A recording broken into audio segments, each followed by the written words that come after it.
Let me start by saying I don't regret anything I did in college. All the experience I had in some way or another helped me stumble upon the lessons I seriously needed to get myself back on the right path in life. Otherwise, I genuinely wouldn't be sitting here talking to you. Few things I want to say before I go any further, but to start, college isn't necessary for living a meaningful and fulfilling life.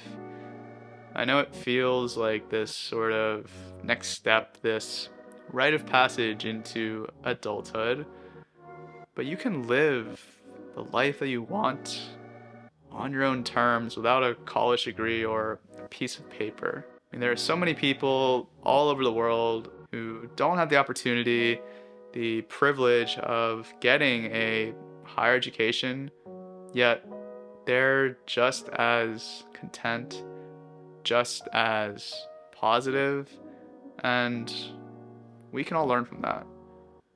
So, if you're feeling any sort of hesitancy towards going to college, or if you've already started staying in college, I'd encourage you to just take a step back, take some time for yourself, and reflect on the life you want to live, the person you want to be, and whether or not college helps get you there.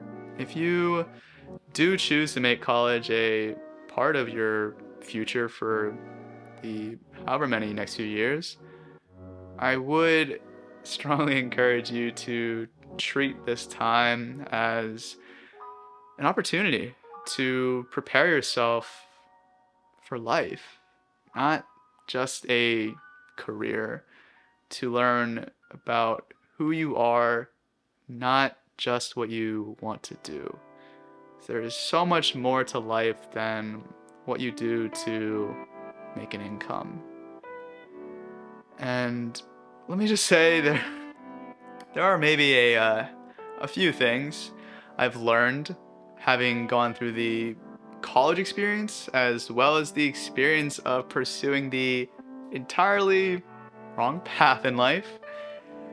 And if I could, I don't know, somehow manifest myself into the Holy Spirit, sneak a piece of paper into 18-year-old Dennis's backpack with some advice, the 18-year-old Dennis who showed up late and sweaty to his first ever college class, these are the things I would tell him. Build character, not a resume. Character is part of who you are. You bring it with you everywhere you go in life. And I know I might only be 2 years out of school, but I'll tell you right now, nobody cares where you went to school, what your GPA was, what your job title is, or how much money you make. People will remember how you made them feel, because a feeling is way more powerful than any kind of information I could find out about you through a quick LinkedIn search.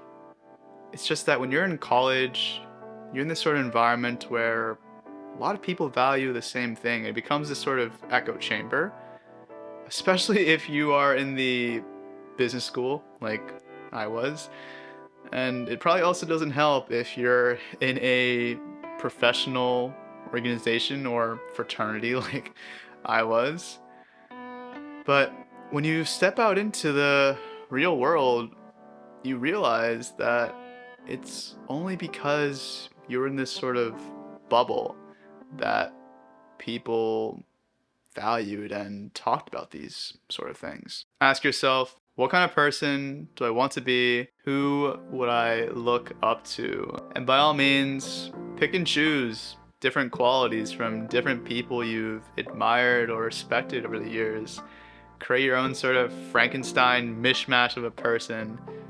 You don't have to lock yourself into, having a single role model or mentor, because ultimately the character you possess or the character you want to develop is going to be unique to you. It's not going to be the same as mine or anyone else's. I'd encourage you to get to not just know, but really be curious and understand anyone and everyone, to step outside of your comfort zone and really challenge yourself.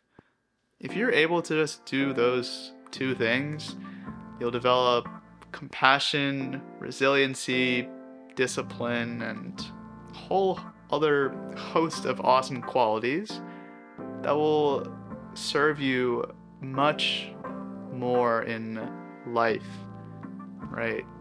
Not just a career, than having specific knowledge on, not to call people out, but math, finance, coding, the French language, or sociology. Cultivate the relationship with yourself. It's probably pretty cheesy or a cliche at this point, but it's so true that there is no more important relationship than the one you have with yourself. Because how you treat and interact with yourself will ultimately carry over into how you treat and interact with others. And the relationships you have will ultimately shape your life. Create the time to be alone. And when I mean alone, I mean full-blown solitude. Doors locked, airplane mode, no music at all, like not even lo-fi. Just you, your thoughts, and your feelings. Which some of you might be like screaming inside right now. I know college Dennis would be too. But that's exactly where the issue lies, right? Our thoughts, our emotions can be scary at times, but that's because we've never really faced them on our own. We naturally run towards and depend on others to work through any sort of challenging or difficult situations that we have, especially in school, right? You're gonna have some stress, some anxiety, and the more you do that, the more you depend on others. The relationship with yourself never really gets developed, and that carries over into your life after you graduate. When shit hits the fan, you're looking to somebody else. But what if that person isn't there? What happens? You don't have that trust, that belief in yourself, that confidence, and you spiral, right? And that's why it's so important to, as early as you can, learn to, and I know it's uncomfortable, sit with those challenging, painful thoughts and emotions. Because the more you do, the more trust and belief you cultivate within yourself, the more confidence, the stronger the relationship with yourself gets. And that goes way beyond college, way beyond the early parts of adult life. It sticks with you your entire life. So whether it's, blocking off time on your calendar, whatever planner you use, finding that sacred spot that no one knows about but you, to whether journal, record voice memos, or just literally sit with your thoughts and feelings, to tune into your inner voice amongst all of the noise that is going on around you in college. You will be so well off in the long run. Nurture your soul, because when you are able to cultivate a sense of joy within yourself, the more you're able to bring out that joy in others. When you do that, you are one step closer to finding your purpose, your North Star in life. And that will guide you in every sort of situation with any decision you make in life. So don't forget to pursue your genuine interests, not your resume checkboxes, your creative hobbies. College is the absolute perfect time to try out new ones or also pick up old ones that you might have, put on the back burner for a bit when you were in high school. Don't lose that inner sense of joy, that inner child that just wants to play and have fun, because there are, let me tell you, so many adults out there who just don't know how to have fun. They don't really know what brings them joy, and they just kind of faff about searching for anything and everything for that feeling, when this entire time it's been right in front of them. Learn how to think, not what to think. We're brought up and educated in a way, whether it's our parents or at school, on what to think about rather than how to go about thinking. And the more we do this, the more we just take other people's answers as our own. But what we don't realize when we do that is we also take on all of their perspectives and experiences, which are unique to them, as our own. And that's when we end up going down paths, ending up in rooms that we weren't meant to be in. And if you couldn't tell, I, unfortunately or fortunately, have a good amount of experience in this. Search for questions, not answers. A quote I absolutely love is, "The quality of your life is determined by the quality of the questions you ask yourself." In college, we don't really ask the hard questions, have the hard conversations. It's always about like who's on your Spotify top 10 for the year. Like, did you hook up with so and so? Like, I don't know. Stuff like that. If that's all you're talking about, when you get to the sort of life-changing decision down the line, yeah, you have no idea what to do because you just haven't thought about it. So ask yourself the hard questions. Go on Google, type them in, like thought-provoking questions to ask yourself. Some off the top of my head could be, if your life were going to end at the end of this year, what would you regret not doing? What is your definition of happiness? And quick aside here, I am that type of guy who will ask you, what makes you happy? And I can't tell you the number of people that I've asked that question who don't have an answer or haven't thought about it. It's the first time they've heard the question. And if you don't know or have a definition for what happiness is to you, then are you really happy? Or have you just been living according to someone else's answer? This ties pretty well. Have your own, what I like to call, personal dictionary of definitions for different areas of life. Define for yourself what a healthy, keyword healthy, friendship, romantic relationship looks and feels like. Define what success looks like for you, whether it's in academics, extracurriculars, career, whatever it may be. Define for yourself what enough is.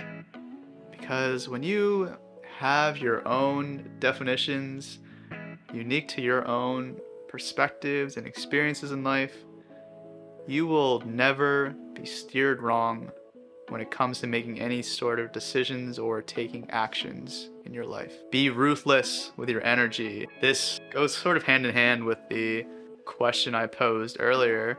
What would you regret not doing at the end of this year? And whatever your answers may be, go out and do them, because your time, your energy are your most precious resource. Life isn't guaranteed.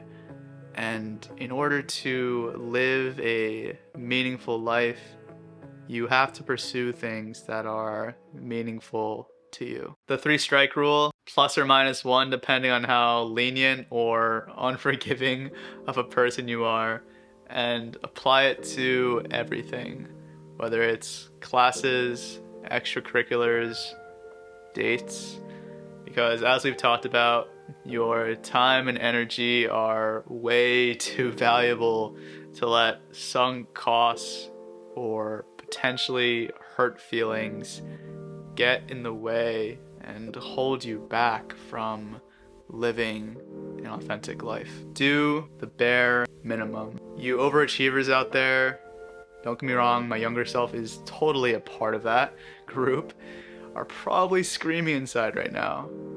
But as we've discussed, when you decide for yourself what truly matters to you in life, it's up to you to demonstrate that, to free up as much time and energy as you possibly can to give to those areas of your life. Do enough to meet your own definition of success, which, as we've talked about, the importance of knowing that for yourself, or to meet that benchmark to apply for an extracurricular or an internship. And beyond that, overachieve in the areas of life that actually matter to you.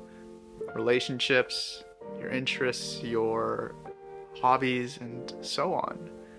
In school, I would often ask myself, well, at least in the later years of college, is this incremental effort, this time and energy I'm spending, really worth the potential benefit I'd gain from it?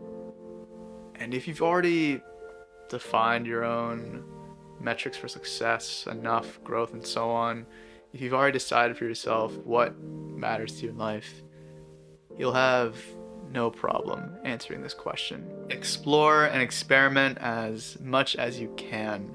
When you're in college, try out as many different hats, costumes, I mean that metaphorically or literally, as you can.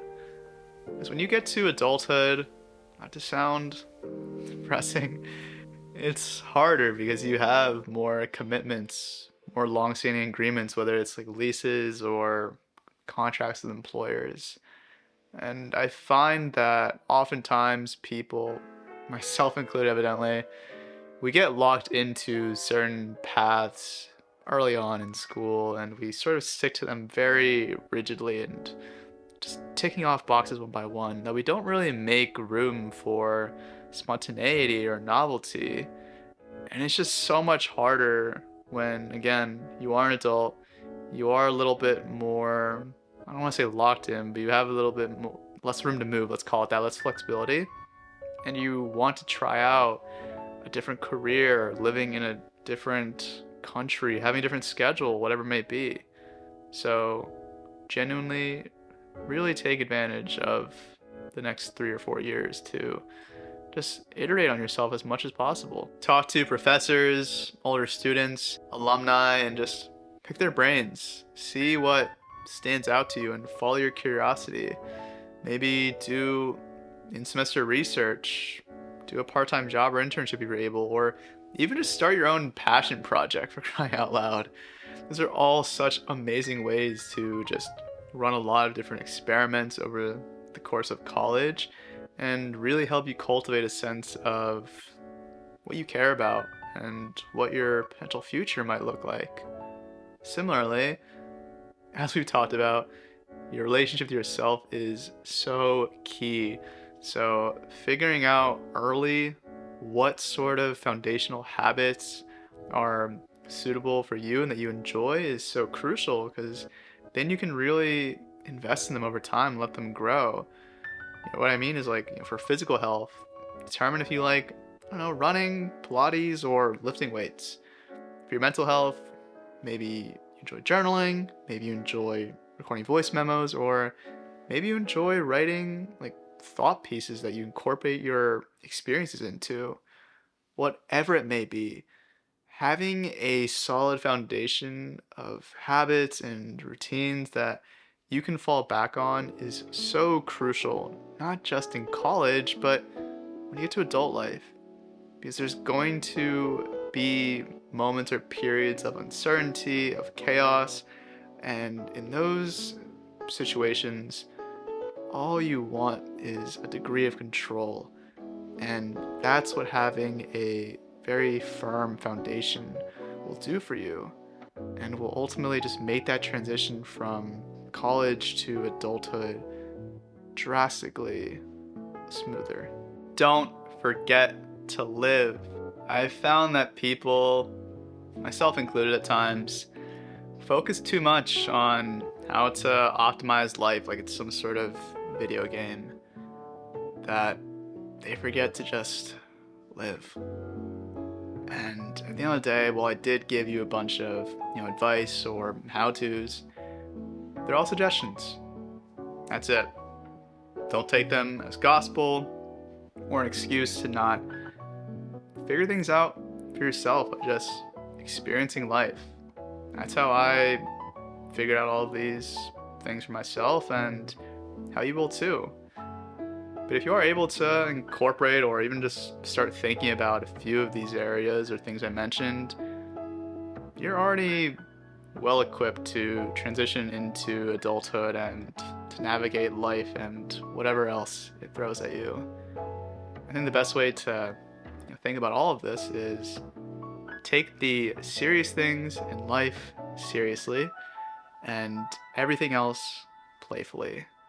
Because as we've talked about, life is too damn short to not have fun. You're never going to remember that night you spent in reading about some old dead white dude grinding away for a test to get a few incremental percentage points, or working on your side hustle or whatever it may be. But you will remember saying yes to that spontaneous coffee date or grabbing lunch or dinner with somebody. You'll remember staying up until 5, 6 a.m. in the morning, deep in conversation with a friend as you watch the sunrise. And in terms of how to do all of this, well, I don't think I need to tell you kids how to have fun.